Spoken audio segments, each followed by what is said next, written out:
You ask Tiger to solve. This deals with linear equations with one unknown.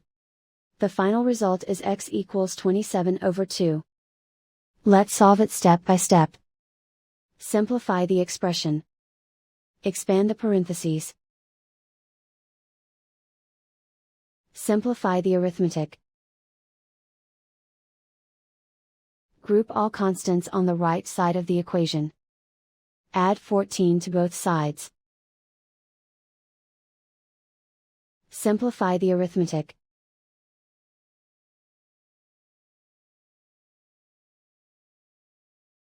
Isolate the x. Divide both sides by 2. Simplify the fraction. And so the final result is x equals 27/2.